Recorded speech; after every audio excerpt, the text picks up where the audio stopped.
and blow so I don't get upset. Cause I'm on it like a bonnet on a pioneer. And I'm the king like Crockett on his wild frontier. To my peers taking shots, you can be my guest. Cause the F won't rest till I'm known as the best. I see fire, I see rain, yeah. I see fire, I see rain, yeah. I see fire, I see rain, yeah. I see fire, I see rain, yeah.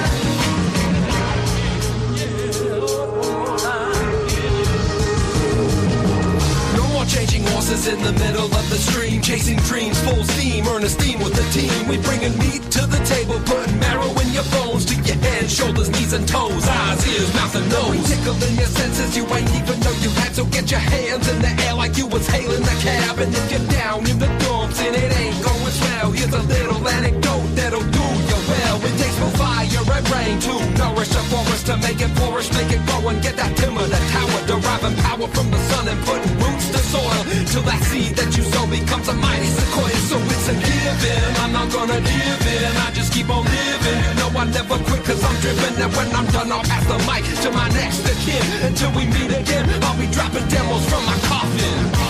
I see fire, I see rain, yeah. I see fire, I see rain, yeah. I see fire, I see rain, yeah. I see fire, I see rain, yeah. I see fire, I see rain, yeah. I see fire, I see rain, yeah.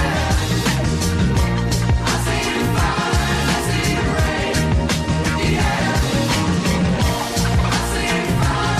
see rain, yeah. I see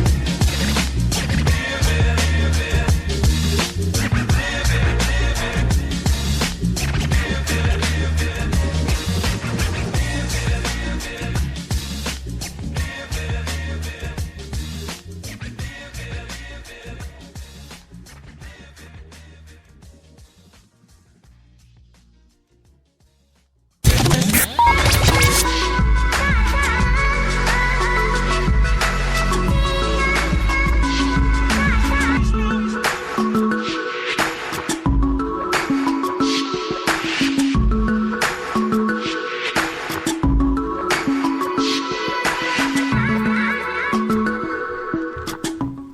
And welcome back to the Spicy Sports Show with Sam Stone and Tom Crane, coming to you live from Portland, Oregon and Lancaster, Pennsylvania. It's about 4:35 here on the West Coast, 7:35 out on the East Coast.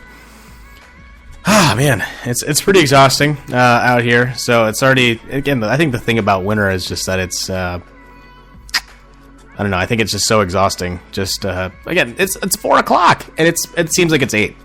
I mean, for you, it must be pitch black, I'm sure, Tom. I don't know. It is.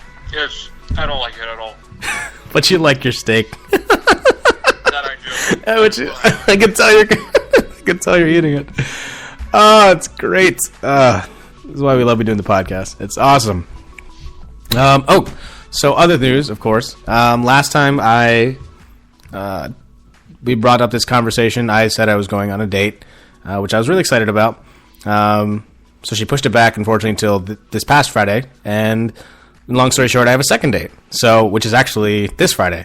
So I'm very excited to kind of see how it goes. Again, dating world, it's interesting for someone in mid-20s and on the West Coast.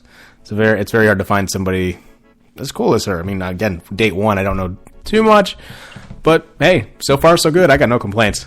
So we'll see. Anyway, back to, I guess, bigger topics here. College football. As we head into I would say the meat of the schedule here. We're right around the last couple of weeks here. Conference championships coming up. What's going to happen? And again, numbers 2, 3, and 4 lost. Michigan, Clemson, and Washington lost this past weekend. in dramatic fashion. 2 on game-winning field goals, while Washington just got crushed at home by a USC team that has looked much better than they did in week 1 of the season, getting blown out by Alabama. But then again, everyone gets blown out by Alabama, it seems. So as it stands right now with the college football rankings that came out last night, Alabama is number 1. Ohio State got bumped up 3 spots to number 2. Michigan stays put at 3. Clemson drops down 2 spots to 4. Louisville gets bumped up to 1 to 5. And then Washington rounding out that top 6, dropping 2 spots after losing to USC. And then just kind of going through the top 10, you still have a couple of Big Ten teams. You have Wisconsin, whose only 2 losses are to Michigan and Ohio State. Everyone else they've beaten, so I mean their schedule looks pretty good. Penn State also at 8-2 and beating Ohio State. And then you have Oklahoma at 9. They have that big game against West Virginia, who's at number 14 this weekend. So the winner of that game will be the Big 12 champion. And then you have Colorado, who also lost to Michigan, rounding out the top 10. So pretty impressive stuff there from these teams. The Big Ten has shown to be the most dominant conference in the country right now, with 4 of the top 10 teams in these college football playoff rankings. My question to you, Tom, is how good is the Big Ten this season, and is it possible for 2 Big Ten teams to make it to the college football playoff for the first time? Again, it's only been we've only had this system for about 3 years. So is it possible for 2 teams from one conference to make it, and will it be the Big Ten this season? I absolutely think that the Big Ten is a force to be reckoned with. When we look back a couple of years ago, it was the SEC. We had Alabama, LSU, we had Oklahoma being some of the top teams, and even Auburn. Now we have Ohio State, Michigan, Penn State, which is number 8. We got Wisconsin at number 7. It just seems like the Big Ten found their stride and are now, should be called, the most dominant section around instead of SEC. Do I believe that the Big Ten will have 2 in the playoffs? Will it be Michigan and Ohio State University if the player rankings go out? I would say no. I still don't think so. Alabama is a team that looks like a gladiator. You can't beat them. Their offense is good. Their defense is good. And they just keep on winning, especially behind their emperor, Nick Saban. Do I see a rematch between Alabama and Ohio State University? Yes, I do. Michigan and Clemson, I don't see them going anywhere. Louisville, and Washington, both good teams this year. I don't see them making the playoffs or getting even close to Alabama standards. So, if I were to go on a guess on who would be in the championship, once again, Alabama and Ohio State. The winner, Alabama. Fair. I mean, look, I think one of the two between the winner, because Ohio State does play Michigan, and the winner of that game it will make a huge difference as to who gets to the Big Ten title game, and that includes Penn State, and here's why. So, assuming Michigan wins, then that means Ohio State has 2 losses. I don't think Ohio State will get in at this point because they won't get to the conference championship. They'll more than likely take on Wisconsin, and I would say Michigan will beat Wisconsin again, and they will be the one team in the college football playoff from the Big Ten. Now, here's where things get interesting, Tom. Now, Michigan, again, plays Ohio State. Ohio State beats Michigan. Michigan has 2 losses, so you naturally would think that Ohio State would be the one to get into the conference championship based on their head-to-head win. Well, that's not the case because, unfortunately, Penn State beat Ohio State. So if Ohio State beats Michigan, that means Penn State jumps both those teams and gets into the conference championship, plays the winner of, plays more than likely Wisconsin from the other bracket, and it could be either Penn State or Wisconsin in the college football playoff as a Big Ten champion. Now, that being said, if Ohio State beats Michigan, Ohio State still has only 1 loss on the season. It would make a pretty interesting argument, Tom, if Ohio State, again, they beat Michigan, but because of their 1 loss to Penn State, They can't even play in a conference championship. But again, because they didn't win or lose a conference championship game, they're still at 10-1 or 11-1. It'd make an interesting argument for them to add another one, don't you say? Yeah, it definitely is going to be a toss-up, especially between those three teams. If I were to guess who would win the Ohio State-Michigan matchup, I'm going to give it to Ohio State. I think that they'll be able to blast through Michigan's defense, especially one of their Heisman candidates. And I believe that Braxton Miller will come out on top, and that I'm forgetting his name. JT Barrett. Thank you, JT Barrett. Yes. JT Barrett will actually do good. I don't know why I said Braxton Miller. I don't know. But no, I agree. I mean, look, Ohio State's looked at as the better team offensively right now. Michigan's just struggling to put up points. On top of that, their quarterback, Wilt Spate, is out for the rest of the season. So it should be pretty interesting how their backup QB deals with such a big rivalry game. Only just a couple weeks in. Just a couple weeks away. Louisville, they're going to need help. They're going to need Clemson to lose another game. Again, Louisville also. I mean, if Clemson loses in the ACC championship game, there's a possibility Louisville with one loss can get in as well. Washington, they're going to have to really dominate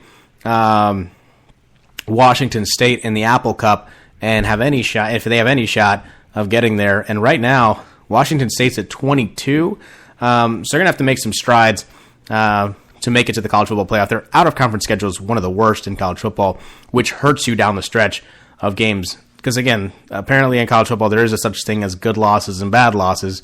And it's kind of weird. Because you wouldn't talk about that in the NFL. You wouldn't say, if the two teams talk about it, you say, so the Dallas lost to Cleveland, that's a bad loss. No, they just lost to Cleveland. It's just one game in the NFL, but in college, with so few games to pick from, it's kind of hard to really digest how to differentiate teams that have the same record other than good losses and bad losses. But I do agree it should be pretty interesting. So with that being said, Tom, we're going into our pick'em here for this upcoming weekend. Should be some pretty interesting games. So let me pull it up right now if it will allow me to, which I hope it does. Any minute now, which would be great. I have Louisville and Houston tomorrow at 8 p.m. Yes, here we go. Perfect.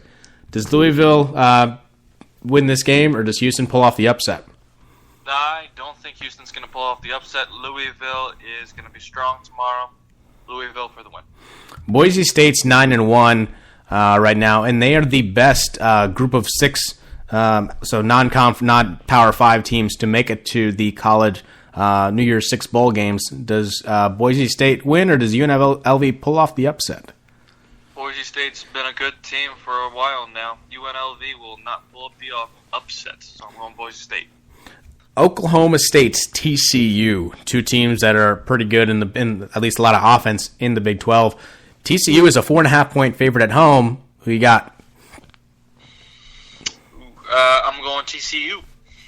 Yep, TCU to pull off the upset. The Big 12, it's pretty interesting late in the year where things get really interesting. Ohio State, Michigan State. Ohio State's a huge favorite, 22.5-point favorite on the road. I'm assuming you're picking Ohio State, right? That is correct, sir. Me too. Perfect. We'll skip down here to my Maryland Terrapins. They've played Michigan and Ohio State back-to-back weeks, and now they take on Nebraska. Actually, they've taken on Ohio State and Michigan 3 weeks ago. They didn't have as tough of a game this past week, but they take on Nebraska, which is another ranked opponent. Does Maryland pull off the upset or no? I'm going to say yes. Maryland will pull off the upset. There you go. I'm not. I'm picking Nebraska. Wisconsin, number 7 in the land, goes to Purdue to take on the Boilermakers. Does Wisconsin win this game? Yes, especially since Penn State was able to beat Purdue pretty well. I think Wisconsin will not have a problem. Florida and LSU, it's always a good rivalry game. It's down at Tiger Stadium, so it should be pretty interesting for number 23 ranked Florida. Does LSU win at home, or do you got Florida in this game? I'm going to give it to the home team. I'm going LSU. LSU. Oregon's been horrific this season. They just can't get it together offensively and especially defensively. One of the worst in college football heading into Salt Lake City.